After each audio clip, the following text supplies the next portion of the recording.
Gusta Ratrat Nation, this is Maximus.ph at welcome sa ating motor review. Kung bago ka na sa channel ko, just click the subscribe button below and hit that motherfuck bell para updated ka lagi sa akin.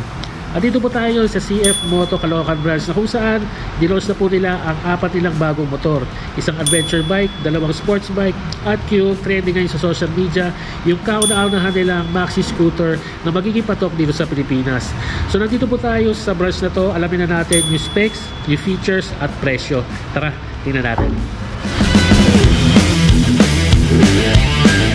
At eto na nga, nilaunch na ng CF Moto Philippines ang kanilang first ever na maxi scooter na siguradong magugustuhan ng ating mga moto viewers. Bulky tignan pero equipped with safety features at hindi magpapaiwan sa ibang mga maxi scooter. Kung makikita nyo siya sa personal, ang ganda ng V-shape niyang headlight. Nakaseparate ang turn signals, napaka-pogi niya, compact, astig ang design at ang kulay niya kakaiba. Yung naka-emboss na decals at logo, very stylish, very premium. Syempre, kapag maxi scooter, pwede gamitin yan kahit saan. Pwede pang MC taxi, pang daily service, pang everyday use, at syempre pang long ride. Malayo ang mapupuntahan mo dito dahil ito ay may fuel tank capacity of 8.5 liters with fuel consumption of approximately 40 kilometers per liter. Carry pa rin ang bigat nito, bagay din sa mga first timer na mag-i-scooter. Nasa 135 kilograms lang. Sakto ang ground clearance po nito, 135mm, at seat height na 765mm, kaya makakaupo ka pa rin na maayos at balance ka pa rin from the ground. At syempre, hindi mawawala dyan yung charging port na napaka-importante sa lahat ng mga riders natin. Para habang nagcha-charge ka, updated pa rin tayo sa Troy Montero, syempre.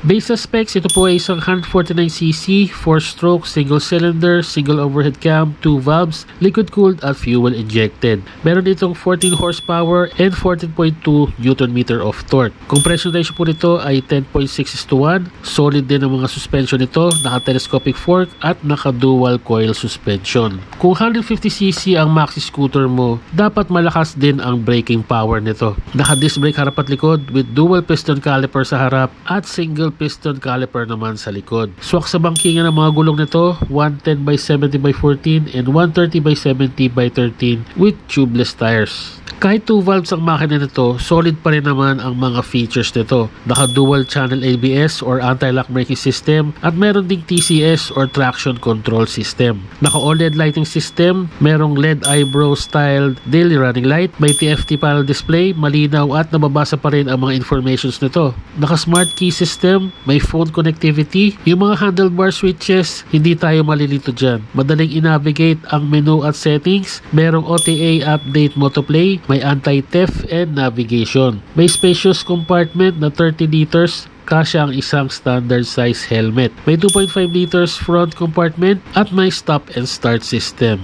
And lastly, yung chassis po nito ay perfect sa mga ratratan. Hindi magpa-flex yung chassis mo dahil ito ay naka-steel tube frame. 2025 CF Moto 150SC as an SRP of 119,800 with 4 color options: Gem Black, Space Silver, Solar Silver, and Storm Gray. And as per CF Moto Caloocan branch, cash basis po muna sila. To follow po muna ang installment plan. At kung ikukumpara natin siya sa ibang mga competitive na 150cc maxi scooter, lumalabas na si CF Moto 150SC pa rin ang may pinaka-affordable price. Hindi nga siya naka 4 valves pero sagad naman ang mga safety features nito like dual ABS and with TCS. Maraming salamat po at sinamahan niyo po ako dito sa CF Moto Caloocan branch, 8th Street Corner 11th Avenue, Grace Park, Caloocan City. With contact numbers 0955-761-1418 and 0968-854-8804. And also, please visit their Facebook page,